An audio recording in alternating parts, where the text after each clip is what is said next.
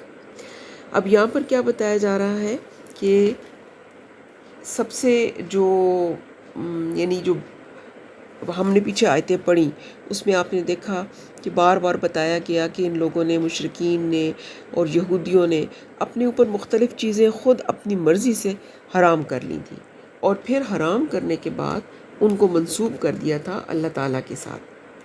تو یہاں پر فرمایا جا رہا ہے کہ تم نے جو اپنی خود ساختہ شریعت بنا رکھی ہے، ان کو مخاطب کر کے، اور خواہ مخواہ اپنے اوپر کئی طرح کی پابندیاں لگا رکھی ہیں، ان کی تمہارے پاس کوئی دلیل بھی موجود نہیں ہے۔ تو اللہ تعالیٰ کہتے ہیں کہ میں تمہیں بتاتا ہوں نبی صلی اللہ علیہ وسلم کے ذریعے کہ میں تمہیں بتاتا ہوں کہ اللہ کی کتاب سے تمہیں پڑھ کر سناتا ہوں کہ اللہ نے کیا کچھ تم پر حرام کیا ہے، اور کیا کیا پابندیاں جو ہیں وہ عائد کی ہیں، جو کہ انسانوں کی فلاح و بہبود کے لیے ضروری ہے۔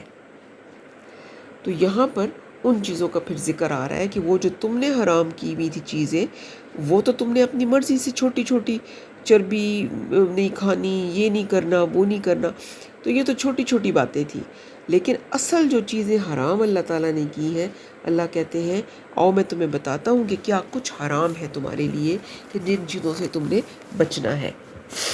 اور ہم بھی دیکھیں اس سے ایک ضمنی بات جو نکلتی ہے وہ یہ ہے کہ ہم بھی یہی کچھ کرتے ہیں، چھوٹی چھوٹی باتوں کو لے کر اس کے اوپر ہم بحثیں کرتے رہتے ہیں، اور جو اصل چیزیں ہیں وہ اس کی طرف ہمارا دھیان ہی نہیں جاتا، اس کی ہم پرواہ بھی نہیں کرتے۔ چھوٹی چھوٹی باتیں پکڑ لیں گے، نماز پڑھتے ہوئے ہاتھ یہاں باندھنے ہیں، آمین کہنا ہے اونچا یا نہیں کہنا، اور وغیرہ وغیرہ، اس طرح کی معمولی سی باتوں کے اوپر لمبی لمبی بحثیں ہو جاتی ہیں۔ لیکن کتنی کی چیزیں، غیبت نہیں کرنی، حرام پہ تو بات کرتے ہیں کہ جی یہ چیز حرام ہے، یہ حرام ہے، لیکن غیبت کرنا بھی تو حرام ہے، اس کے اوپر ہمارا چونکہ نہیں، اس لیے کہ ہم جب غیبت کرتے ہیں، ہم جب جھوٹ بولتے ہیں تو ہمیں فوری طور پر کوئی تکلیف نہیں ہوتی، ہماری زبان پہ کوئی دانے نہیں نکلتے، کوئی ہمیں تکلیف نہیں ہوتی، تو جب حرام کھا جاتے ہیں پیٹ میں کوئی گڑبڑ نہیں ہوتی، تو اس لیے ہمیں اس چیز کا احساس ہی نہیں ہوتا۔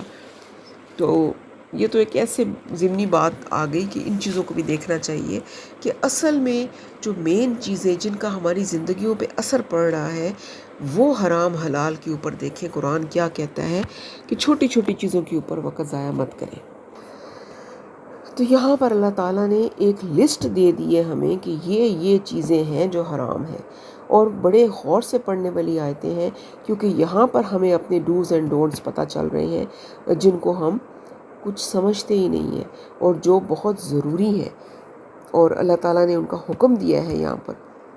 اور اس زمانے میں یہاں پر جن احکامات کا ذکر کیا گیا ہے وہ تمام جو تھیں وہ مشرکین میں بھی پائی جاتی تھی اور یہودیوں میں بھی وہ چیزیں پائی جاتی تھی، وہ ان باتوں کی خلاف ورزی کرتے تھے۔ اور ہم اس کو دھیان سے پڑھ کے دیکھیں گے جب، تو ہمیں پتہ چلے گا کہ ہم بھی ان کو پورا نہیں کر رہے۔ اتنی کہ یہ ڈیٹیلڈ آیات ہیں، اگر ہم اس کی تشریح کرنے لگیں تو بہت لمبی ہو جائے گی، لیکن میں بالکل مختصر سا کر کے تو گزروں گی تاکہ ہم اس کو صرف آیتوں کو سمجھ سکیں۔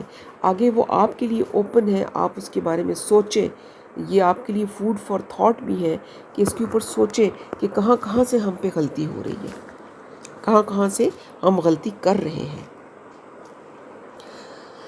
تو پہلا حکم آ رہا ہے، اللہ تعالیٰ فرما رہے ہیں کہ اس کے ساتھ کسی کو شریک نہ بناؤ، نمبر 1، اور یہ کہ والدین کے ساتھ اچھا سلوک کرو، نمبر 2۔ دو حکم تو یہاں آ گئے۔ سب سے پہلے اس کے ساتھ کسی کو شریک مت ٹھہراؤ، اور وہ شرک جو تھا وہ کرتے تھے، یہود بھی کرتے تھے اور جو تھے یہ مشرکین بھی کرتے تھے۔ آپ کو پتہ ہے یہودی جو تھے وہ حضرت عزیر کو انہوں نے اللہ تعالیٰ کا بیٹا بنا دیا تھا، اور مشرکین مکہ جو تھے انہوں نے فرشتوں کو اللہ کی بیٹیاں بنایا ہوا تھا، اور وہ شرک کرتے تھے۔ اب شرک کی بھی اسکالرز کہتے ہیں کہ 3 بڑی بڑی اقسام ہیں جو مین ہیں، اور وہ 3 اقسام کیا ہیں؟ شرک فی الذات، شرک فی الصفات، اور شرک فی العبادت۔ اور یہ تینوں قسم کے جو شرک تھے یہ مشرکین اور یہودیوں میں پائے جاتے تھے۔ اب ہم نے اب شرک فی الذات تو پتہ چل گیا کہ کیا تھا، کہ وہ کرتے ہی تھے شرک اللہ تعالیٰ کی ذات میں کیا شریک۔ یہودیوں نے حضرت عزیر کو اللہ کا بیٹا بنا دیا تھا، اور جو مشرکین تھے انہوں نے فرشتوں کو اللہ کی بیٹیاں بنا دیا تھا۔ تو یہ تو شرک فی الذات ہو گیا۔ شرک فی الصفات کیا ہے؟ شرک فی الصفات یہ ہے کہ اللہ تعالیٰ کی طرف اللہ تعالیٰ کی طرح کسی دوسری ہستی کو بھی حاجت روا اور مشکل کشا سمجھ لے، یعنی اللہ کی صفات میں کسی دوسرے کو شریک کر لینا، تو یہ بھی بہت بڑا شرک ہے۔ پھر ہے شرک فی العبادت۔ وہ کیا ہے کہ جس ہستی کو مشکل کشا یا حاجت روا سمجھا جائے، اسی سے فریاد کے طور پر اس کو پکارا جائے، اسی کے لیے اس کی نظر و نیاز دی جائے، اس کے لیے قربانی کی جائے، اس کی پرستش اور اس کی تعظیم کی جائے، تو یہ ہے شرک فی العبادہ، کیونکہ عبادت کی حقدار صرف اللہ کی ذات ہے۔ تو جب ہم کسی اور کی عبادت شروع کر دیتے ہیں تو وہ پھر شرک فی العبادہ ہو جاتی ہے۔ اور یہ تینوں قسم کے جو شرک تھے یہ یہود میں بھی پائے جاتے تھے اور مشرکین مکہ میں بھی پائے جاتے تھے۔ اور ہم اس کو دیکھ لیں، ہم تو مسلمان ہیں، ہم میں بھی یہ شرک پائے جاتے ہیں۔ اس کی کوئی وضاحت میں نہیں کروں گی، آپ سوچیں۔ شرک فی الذات تو شاید ہم میں نہ ہو، لیکن شرک فی الصفات اور شرک فی العبادہ، اس کو سوچیں۔ جگہ جگہ پر ہمارے آستانے بنے ہوئے ہیں، پیر بنے ہوئے ہیں، اور وہاں پر جو کچھ ہو رہا ہے ان آستانوں پہ اور ان مزاروں پہ، اس کو سوچیں اور پھر ان قسموں کو سوچیں تو آپ کو بہت سارے شرک نظر آ جائیں گے۔ ان سے بھی بچنا ہے۔ قرآن ہمیں کیا کہہ رہا ہے؟ قرآن یہ کہہ رہا ہے، اللہ تعالیٰ جو بات فرما رہے ہیں، نمبر 1 انہوں نے جو ہمیں چیز بتائی وہ کیا بتائی؟ اس کے ساتھ کسی کو شریک نہ بناؤ۔ اب دوسرے نمبر پر کون سی بات آئی؟ اللہ تعالیٰ فرما رہے ہیں والدین کے ساتھ اچھا سلوک کرو۔ اب یہ حکم جو ہے والدین کے ساتھ اچھے سلوک کا، اللہ تعالیٰ کے حقوق کے فوراً بعد والدین کے حقوق کی بات آ گئی۔ کئی جگہوں پر قرآن پاک میں یہ اللہ کے حقوق کے بعد فوراً والدین کی حقوق کی بات آئے گی، تو یہ بھی بہت ضروری ہے کہ والدین کے ساتھ تو ہم نے کیا کرنا ہے؟ وَبِالْوَالِدَيْنِ احساناً، کہ ان کا بدلہ تو ہم اتار نہیں سکتے، بلکہ ہم نے ان کے ساتھ احسان کرنا ہے، کہ احسان جو ہے وہ آگے کا معاملہ ہے، کہ اگر وہ کچھ غلط بھی کچھ ہمیں ڈانٹ دیتے ہیں تو بھی ہم نے ان کے ساتھ احسان والا معاملہ کرنا ہے۔ تو یہ بہت حکم اللہ تعالیٰ کی طرف سے والدین کی شان میں گستاخی نہ کرنے کے لیے آیا ہے، ان کی خدمت کرنی، اور ڈھیر لمبا اس کے اوپر بات ہو سکتی ہے۔ آپ صلی اللہ علیہ وسلم نے والدین کی نافرمانی یا ان کو ستانے کے بارے میں بڑے بڑے جو ہلاک کر دینے والے گناہوں کی ایک حدیث آتی ہے، اس میں تیسرے نمبر پر والدین کی نافرمانی کے بارے میں بات آ رہی ہے۔ صحیح بخاری میں یہ حدیث درج ہے۔ تو والدین کے ساتھ بہترین اور اچھا سلوک کرنے کا حکم آ رہا ہے۔ تیسرا حکم اللہ کی طرف سے آ رہا ہے کہ مفلسی کے ڈر سے اپنی اولاد کو قتل نہ کرو، کیونکہ ہم ہی تمہیں بھی رزق دیتے ہیں اور ان کو بھی ضرور دیں گے۔ تمہیں بھی رزق دیتے ہیں اور ان کو بھی ضرور دیں گے۔ یہ تیسرا حکم آ گیا۔ اولاد کو مفلسی کے ڈر سے قتل کرنا صرف اللہ تعالیٰ پر عدم توکل اور عدم اعتماد ہی نہیں ہے، بلکہ اس کی صفت رزاقیت پر بھی ایک براہ راست حملہ ہے۔ جس نے اس مخلوق کو پیدا کیا ہے تو کیا وہ اس کو رزق نہیں دے گا؟ رزق تو اللہ تعالیٰ نے سب کو دینے کا وعدہ کیا ہے۔ رزق تو اللہ ان کو بھی دے رہا ہے جو اللہ کے ساتھ شرک کر رہے ہیں، جو اللہ کو مانتے ہی نہیں ہیں۔ دنیا میں تو اللہ ان کو بھی رزق دے رہا ہے۔ تو اللہ تعالیٰ کے اوپر جو ہمارا توکل ہے اس میں دراڑ پڑ جائے گی اگر ہم یہ ڈر ہمارے ذہن میں ہوگا کہ بڑی حالات خراب ہے، میری اولاد کو رزق ملے گا نہیں ملے گا۔ ایسا نہیں ہے، اللہ تعالیٰ فرماتے ہیں کہ ہم نے تمہیں بھی رزق دیا ہے، ہم ان کو بھی رزق دیں گے۔ تم اپنا رزق اپنی دم پہ تو نہیں حاصل کر رہے، وہ بھی اللہ نے دیا ہے، تو ان کو بھی جو بھی دنیا میں آئے گا اللہ اس کو رزق دیں گے۔ اللہ تعالیٰ تو جانوروں کو، کیڑے مکوڑوں کو، ہر ایک کو رزق دے رہے ہیں، تو اللہ انسانوں کو رزق کیوں نہیں دیں گے؟ رسول اللہ صلی اللہ علیہ وسلم نے اس گناہ کو، جو بڑے بڑے گناہوں والی حدیث آئی ہے اس میں صحیح بخاری میں، اس میں دوسرے نمبر پر شمار کیا ہے۔ آگے فرمایا، اور یہ کہ بے حیائی کی باتوں کے قریب بھی نہ جاؤ، خواہ یہ کھلی ہوں یا چھپی ہوں۔ تو یہاں پر بھی حکم آ گیا کہ جو بے حیائی کی باتیں ہیں ان کے، فرمایا ان کے قریب بھی نہیں جانا، یہ تو نہیں ان کو نہیں کرنا، ان کے قریب بھی نہیں جانا، خواہ وہ کھلی ہوں یا چھپی ہوں۔ تو اس سے بچنا ہے، کیونکہ یہ دروازہ پھر آخر میں جو کام کراتا ہے وہ زنا تک پہنچا دیتا ہے۔ تو پہلے ہی سے بے حیائی کے کاموں سے اپنے آپ کو بچاؤ، چاہے وہ کھلی بے حیائی ہو یا چھپی بے حیائی ہو۔ آپ صلی اللہ علیہ وسلم نے فرمایا ہے، حدیث کا مفہوم ہے، آنکھوں کا زنا غیر عورتوں کو دیکھنا، کانوں کا زنا فحاشی کی باتیں سننا ہے، زبان کا زنا فحاشی کی بات چیت کرنا ہے، ہاتھ کا زنا جو کیا ہوگا، بری اشیاء کو پکڑنا، پاؤں کا زنا برائی کی طرف چل کر جانا، دل کا زنا برائی کی خواہش اور تمنا کرنا، پھر شرمگاہ ان سب کی یا تو تصدیق کر دیتی ہے یا تکذیب۔ تو یہ ہے کھلی اور چھپی فحاشی سے اپنے آپ کو بچانا ہے، کسی بڑے گناہ سے بچنے کے لیے۔ اگلا حکم، اور یہ کہ جس جان کے مارنے کو اللہ نے حرام کیا ہے اسے قتل نہ کرو، الا یہ کہ حق کے ساتھ ہو۔ اس بارے میں کیا ہے کہ انسانی جان بہت محترم ہے، انسانی جان کا قتل حرام ہے، اس کے بارے میں سختی سے اللہ نے حکم دے دیا ہے، سوائے چند صورتوں کے۔ قرآن کی روح سے 3 صورتوں میں قتل کرنا جو ہے وہ جائز ہے۔ کون سی 3 صورتیں ہیں؟ نمبر 1 کہ اگر کسی نے جان بوجھ کر کسی کو قتل کیا ہے تو قصاص کی صورت میں اس کو قتل کیا جا سکتا ہے۔ نمبر 2 جو کہ کفار کے ساتھ کوئی مارکا ہو گیا ہے اور اس میں ایک کافر کو میدان جنگ میں قتل کرنا، وہ جائز ہے۔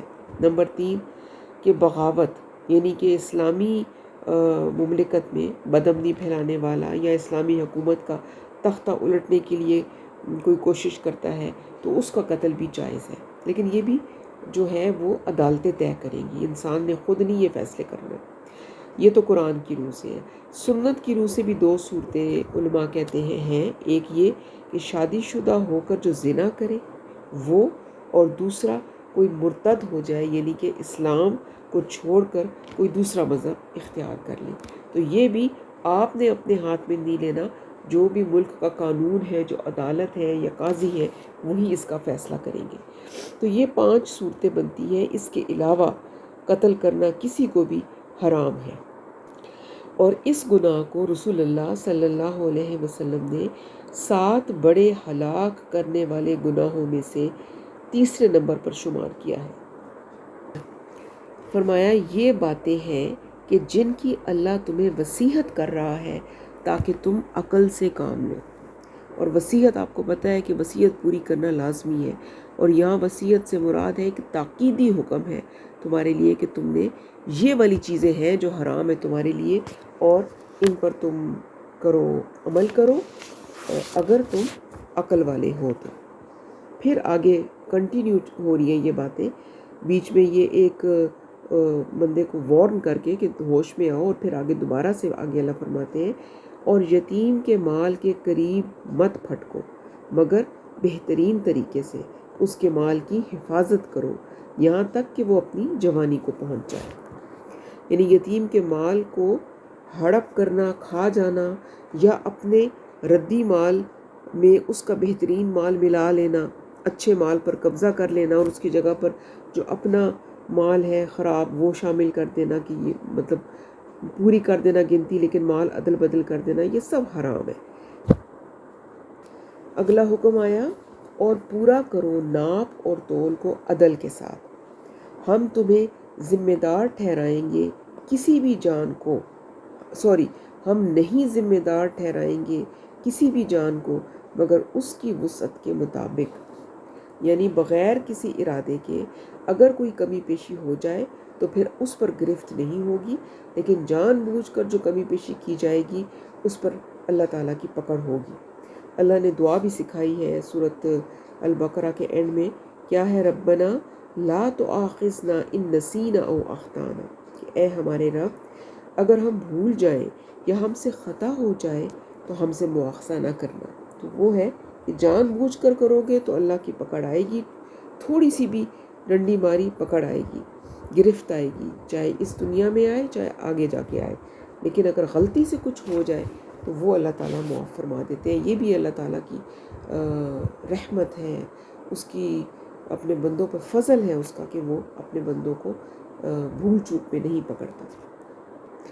آپ کو پتہ ہے، آپ پڑھ چکے ہیں قوم شعیب کی جو پکڑ آئی تھی، جس پہ ان کو عذاب ملا تھا، وہ کیا تھا؟ یہی وجہ تھی ان کی کہ وہ ناپ تول میں کمی کرتے تھے۔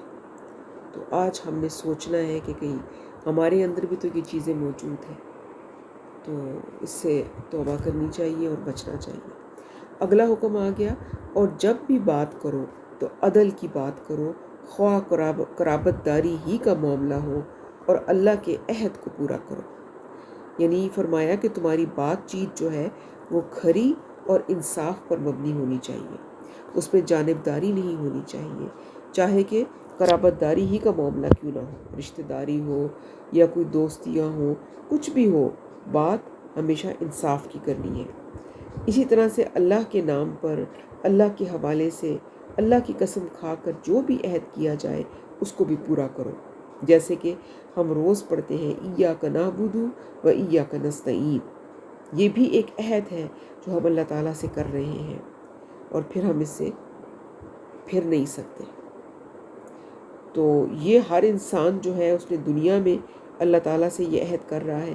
پھر ایک عہد وہ بھی ہے جو ہر انسان کر کے آیا ہے دنیا میں، ہر انسان کی روح نے کیا تھا اللہ سے، جو عہد الست تھا، جس کا ذکر ابھی آگے آئے گا سورۃ اعراف، ابھی آگے سورۃ اعراف آ رہی ہے، اس میں آ جائے گا۔ تو ہر طرح کا جو عہد ہے اس کو پورا کرنا ضروری ہے۔ روزمرہ زندگی میں بھی ہم بہت سے عہد کرتے ہیں جن کو کہ ہم پورا نہیں کرتے، تو یہ بھی اسی گناہ میں آ جاتے ہیں۔ پھر وہی آیت آگے، اور یہ وہ چیزیں ہیں کہ جن کا اللہ تمہیں حکم کر رہا ہے یا وصیت اللہ تمہیں کر رہا ہے تاکہ تم نصیحت پکڑو۔ یعنی کہ یہ وہ چیزیں ہیں جو دین میں اہمیت کی حامل ہیں، انسان کے کردار کی عظمت کی علامت ہیں، اخلاقیات کی بنیادیں ہیں۔ تو یہ وہ چیزیں ہیں کہ جن پر عمل کرنا ضروری ہے، اللہ کی طرف سے حکم ہے کہ ان پر عمل کرو۔